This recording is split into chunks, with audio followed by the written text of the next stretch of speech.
Minorities, and 9/11. When we see America in the 90s to the 2000s, we're going to see huge amounts of population growth. The 90s actually brought about the largest 10-year population increase in all of United States history. And what this really shows is just how prosperous and how attractive the United States was globally. We're going to see 1/3 of those who moved to the United States come to 4 specific states. So I want you to take a second and I want you to think, what 4 states do you think they would come to?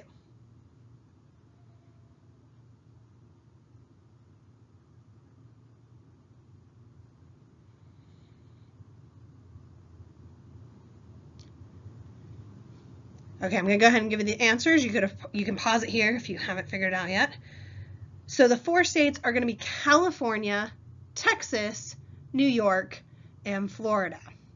So we're seeing a lot of regions in the United States really growing during this time. The West was actually the fastest growing region during this time period.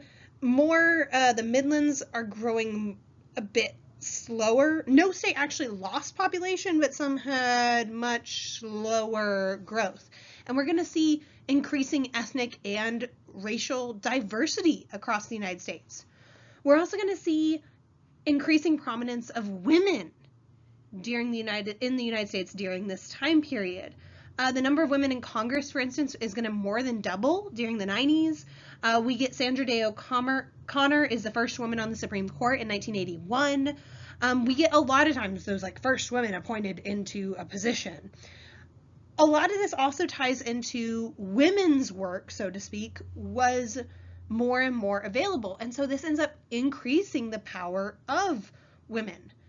Generally, and yes, this is a generalization, contemporary women politicians tend to be more on the liberal side. That's not always the case, but generally speaking. We also see the change of the makeup of the American population when it comes to minorities. And this helps out African American and Latino candidates gain office. And in this way, that means they can control their own communities. Although a lot of times this is more of a symbolic than a transferring of real power to minority groups. But you are seeing, no matter what, definitely an increase in representation in these really important positions. We see this for African Americans, Latinos, Chinese, even Native Americans. What we do see, though, as well, is that a lot of immigrants would downplay the differences within their own community in order to gain more prominence. A great example of this actually would be Native Americans who are not immigrants, who would downplay the differences between their different tribes to ensure more representation of Native Americans overall across America. We also see illegal immigration becomes a much more prominent issue. There are those who are for a tighter border, and they would assert that illegal immigrants take away jobs from legal residents and they eat up public assistance. The evidence of this is actually pretty scant. Many studies have found that basically illegal immigrants, especially in America, tend to take jobs no one else wants. And actually over long run high employment levels for immigrants and illegal immigrants, this means their tax contribution through things like sales tax and social security taxes and payroll deductions more than pay for their use of welfare and food stamps and unemployment benefits. And in fact, these kinds of benefits like welfare and food stamps and such, they most of the time illegal immigrants are afraid to claim them because they're afraid to draw attention to themselves. Now, that being said, illegal immigration can still put a strain on local governments, even if illegal immigrants do help the American economy as a whole. We are going to see, though, the issue of illegal immigration comes back full force during the 90s. We get things like California actually came out with Proposition 187, where they cut off access to state-funded public education and healthcare for illegal immigrants, and they also like banned bilingual public education, although this was later then found unconstitutional by California courts, and then it was repealed. Still, we're seeing this issue around illegal immigrants like simmering during the 90s and really exploding in the 21st century. A lot of Americans are going to become more and more worried about the southern border, and what's really fascinating about this is that this actually came during a time of economic prosperity in America. And most of the time when people are really concerned about illegal immigrants, it's during a time period like the Great Depression and such. Because then there's this concern that, oh, illegal immigrants are taking away jobs from Americans who already live here. Whereas during the 90s, many Americans already had jobs, and yet they still have that concern. So, what parts of the economy or minority do you think impact you the most today? And explain how so.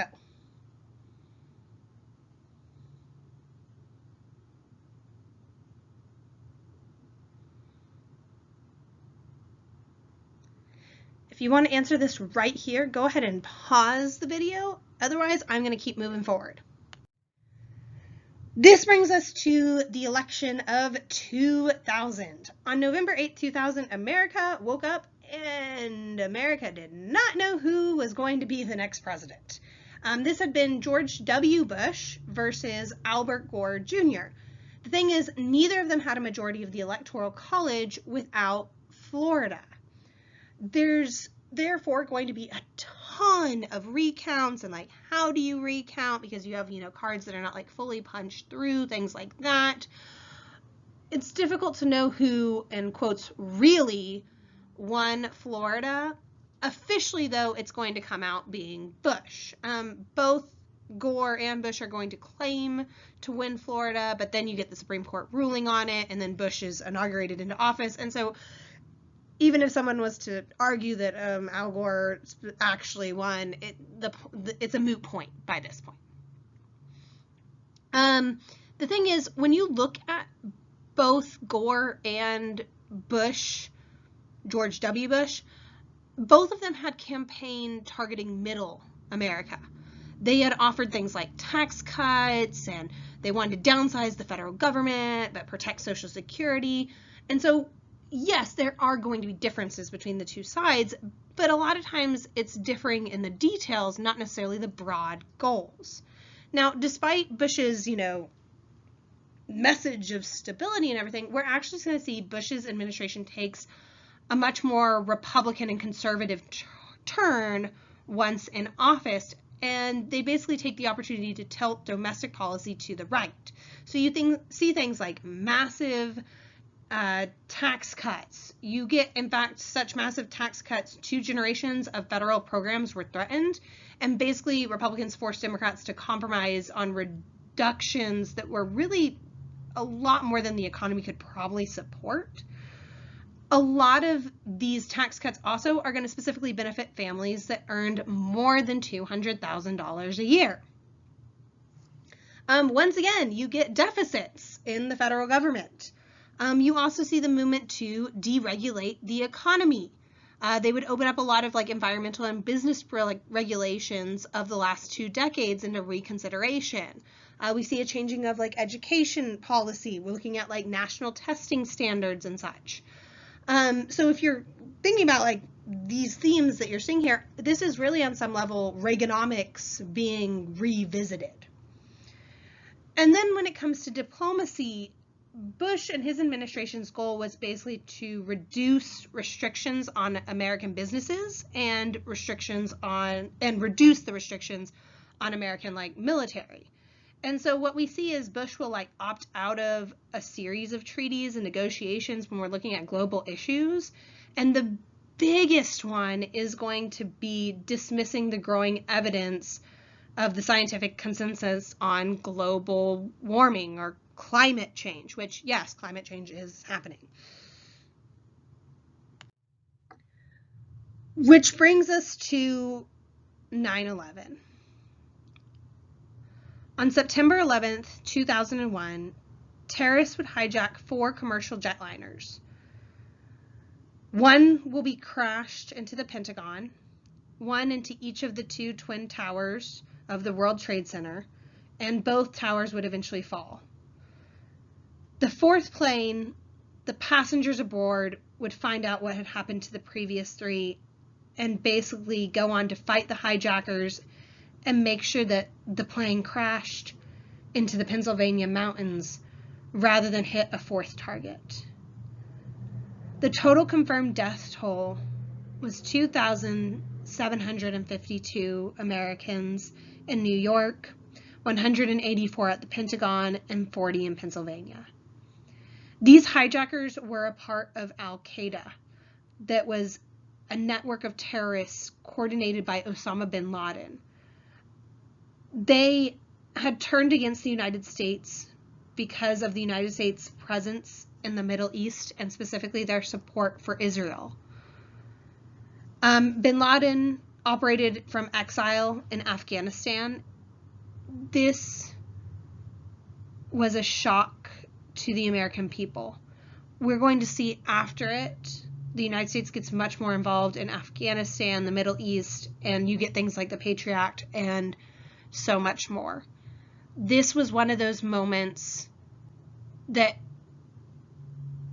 if you were alive at the time and old enough to remember, one never necessarily forgets exactly where they were and what they were doing when they heard about the attacks and the Trade Center falling, so to speak.